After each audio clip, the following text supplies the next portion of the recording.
Je me trouvais assis dans un parc, sur une chaise en bois, et entre mes mains, j'avais des frites. À 3 mètres de moi, il y avait des écureuils très méfiants, qui étaient effrayés de ma présence en ces lieux. J'ai pris l'un des morceaux de frites, j'ai jeté à 3 mètres, l'un des écureuils s'approcha en mangeant. J'ai pris l'autre morceau, j'ai jeté à 2 mètres, l'écureuil vint en mangeant. J'ai pris un autre morceau, j'ai jeté à 1 mètre de moi, l'écureuil s'approcha en mangeant. J'ai pris encore un autre morceau, j'ai mis sur la table là où j'étais, l'écureuil monta sur la table en mangeant. Et j'ai pris un morceau entre mes mains, je lui tendais, l'écureuil mangeait maintenant entre mes mains. J'ai gagné sa confiance par des faveurs que je lui faisais. Le diable agit ainsi. Il va vous jeter des petites faveurs, des connaissances pour vous approcher de lui.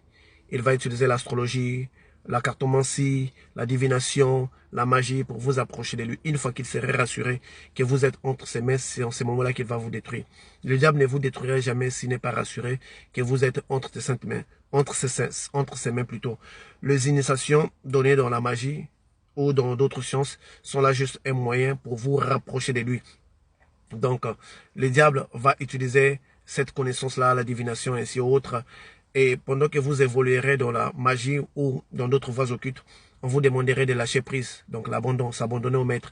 Donc que votre volonté n'interfère plus dans les activités du maître ou de cette divinité. Cela est un moyen pour se rassurer que lorsqu'il va vouloir vous détruire, que votre volonté ne va plus interférer. Parce que la volonté, c'est la qualité divine dans l'homme. La volonté peut mettre Dieu dans votre vie ou peut exclure Dieu dans votre vie, peut inclure Satan même dans votre vie ou peut exclure Satan dans votre vie. Le diable agit ainsi pour se rassurer que vous êtes entre ses mains plutôt.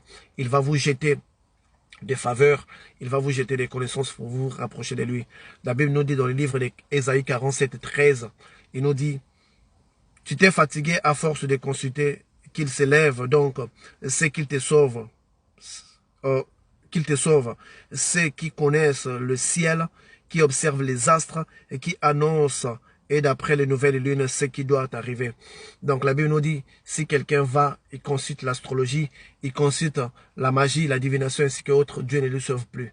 Combien de chrétiens à l'église aujourd'hui qui se mettent à encore consulter ces choses-là, bien tant que dans le livre de Deutéronome 18, il est strictement interdit d'aller consulter l'astrologie, la divination ainsi autres. Beaucoup de chrétiens, il est chrétien, mais tu verras dans sa maison des livres sur l'astrologie, des livres sur la divination ainsi autres, sur les anges ainsi autres.